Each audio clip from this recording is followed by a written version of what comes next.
Hola, ¿cómo estás, guiador? Espero que estés teniendo un muy bendecido día. Este es el proyecto GPS. Y bueno, continuamos estudiando en nuestras Biblias Mateo capítulo 4 y que justamente estamos haciendo este reto en el mes de febrero estudiando un capítulo por día hasta que finalice. Hoy estaremos estudiando el libro de Mateo capítulo 4 justamente, ¿no?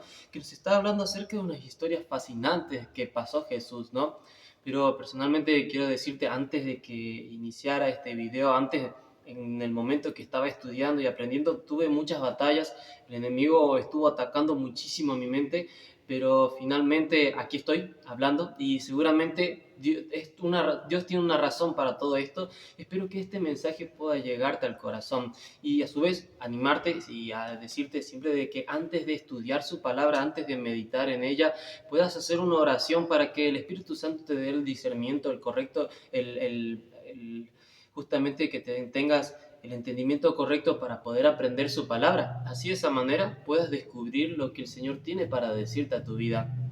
En el capítulo 4, versículo 1 nos dice: entonces Jesús, guiado por el Espíritu, fue al desierto para ser tentado por el diablo. Después de ayunar durante 40 días y 40 noches, tuvo hambre. Aquí en esta parte podríamos relacionarlo o entenderlo como si el Espíritu lo llevó a Jesús al desierto para que fuera tentado. Entonces, ¿qué sentido tendría todo eso? Y no, en realidad, no es que fue llevado al desierto para ser tentado, sino que fue llevado al desierto para tener esa comunión, para tener ese ayuno y oración, en esa comunión para con Dios, para que de esa manera, antes de iniciar su ministerio, él tenía que entregarse completamente al Señor. Si bien sabemos que Jesús era, aunque era 100% humano, también era 100% Dios. Entonces, sin embargo, él quería en cierta manera demostrarnos, darnos ese ejemplo, ese testimonio a nosotros, que hasta incluso él, siendo Dios, demostró que debía tener esa relación, en esa intimidad, en ese encuentro en el desierto para con Dios. Después de eso, al haberse entregado al Señor, al haber sido encomendado por el Espíritu, de esa manera vino el enemigo para tentarlo y lo empezó a tentar de diversas formas. Durante todo ese tiempo, Satanás también estuvo pensando diversas cosas para hacer que Jesús cayera, como nos dice que se le acercó el tentador y le dijo: si eres el Hijo de Dios. Encima tocaba, digamos, quería tocar su orgullo, ¿no? Jesús, igualmente, él siempre fue humilde y nunca fue orgulloso. Dice: si eres el Hijo de Dios, di que estas piedras se conviertan en pan. Claro, después de haber pasado 40 días y 40 noches ayunando sin comer ni nada, Jesús había tenido muchísima hambre. Entonces Satanás aprovechó ese momento de vulnerabilidad para que Jesús accediera. Sin embargo, fíjese lo que dijo Jesús en el versículo 4, dice: pero Jesús respondió: escrito está, no solo de pan vive el hombre, sino de toda palabra que sale de la boca de Dios. Allí Satanás intentó tentarlo una vez más diciéndole, él lo llevó a la santa ciudad y lo puso sobre el alero del templo y le dijo: si eres el Hijo de Dios, échate abajo, que escrito está: a sus ángeles mandará por ti, que te sostengan en sus manos, para que tu pie no tropiece en piedra. Entonces, una vez más, Jesús le respondió con un escrito está, y le dijo: escrito está, no tentarás al Señor tu Dios. Y una vez más, dice que Satanás lo llevó a un monte muy alto y le mostró todos los reinos del mundo y su gloria, y le dijo: todo esto te daré si te postras y me adoras. Entonces respondió Jesús: vete, Satanás, que escrito está: al Señor tu Dios adorarás y solo a él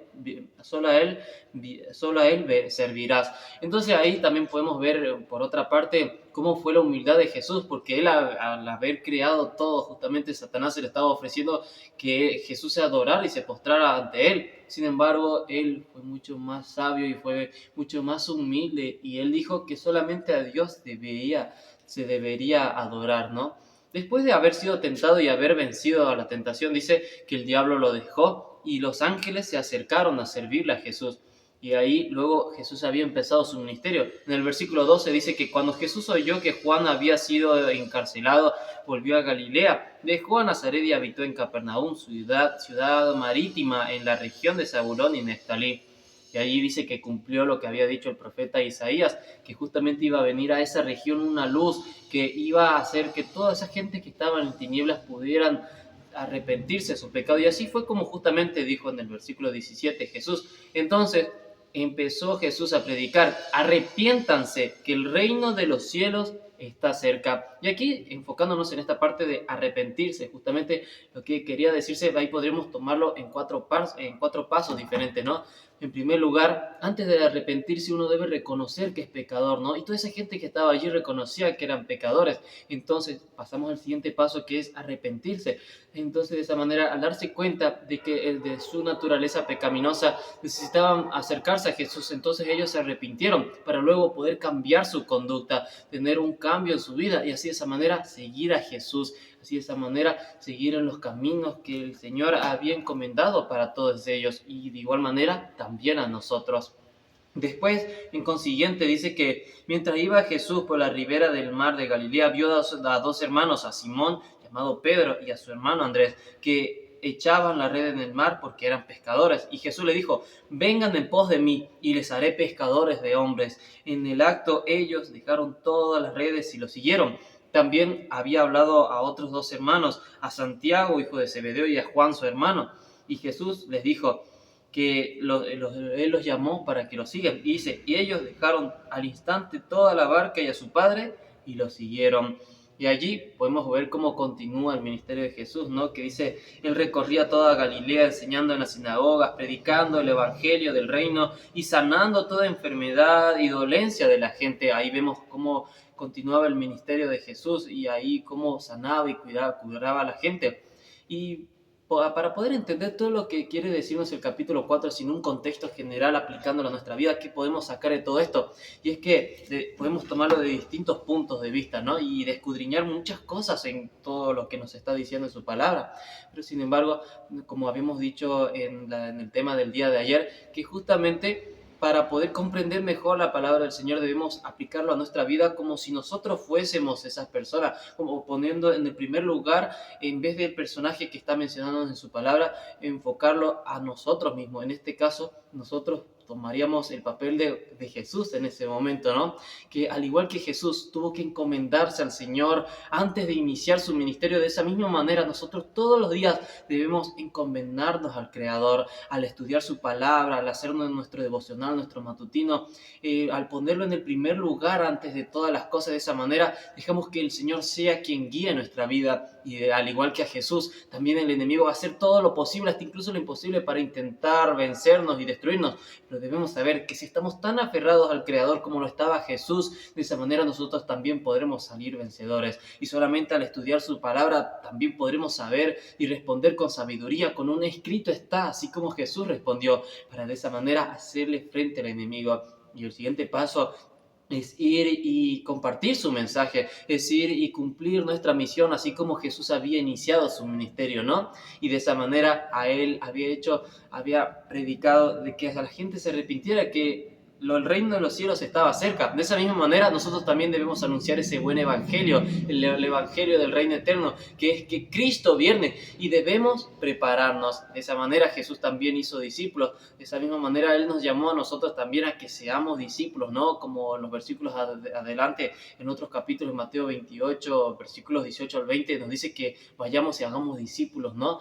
Y que de esa manera también compartamos no solamente nosotros el mensaje a otros, sino que preparemos a otras personas para que ellos también sean mensajeros, pues de eso se trata este proyecto GPS, en que podamos ser guiadores preparados para servir, que podamos preparar a otras personas para que ellos también sean guiadores, para que ellos también puedan servir a otras personas, y así de esa manera, como nos decía en los últimos versículos del capítulo 4 de Mateo, que así Jesús también empezó a dar muchos frutos, ¿no? El mensaje que él compartía, la predicación de las sinagogas, la gente que sanaba, todo eso él podía hacerlo, pues había encomendado en el principio a Dios, y así de esa manera todo lo que él hacía, lo hacía para bien, y era luz en la vida de todas esas personas. De esa misma manera Dios también nos invita a ti y a mí a que podamos ser luz en este mundo de tinieblas, para que podamos cumplir ese mensaje, podamos ser verdaderamente esos guiadores preparados para servir. Este fue el mensaje para este día. Espero que tengas un muy bendecido día y espero que puedas aplicarlo en tu vida, especialmente siempre encomendar tu vida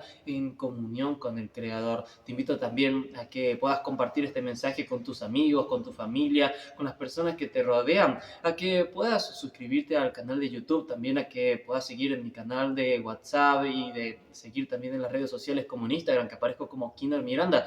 Así de esa manera ayudaría muchísimo a poder seguir creciendo este ministerio para que muchas personas también puedan conocer este mensaje. Espero que tengas un muy bendecido día y que el Señor te bendiga.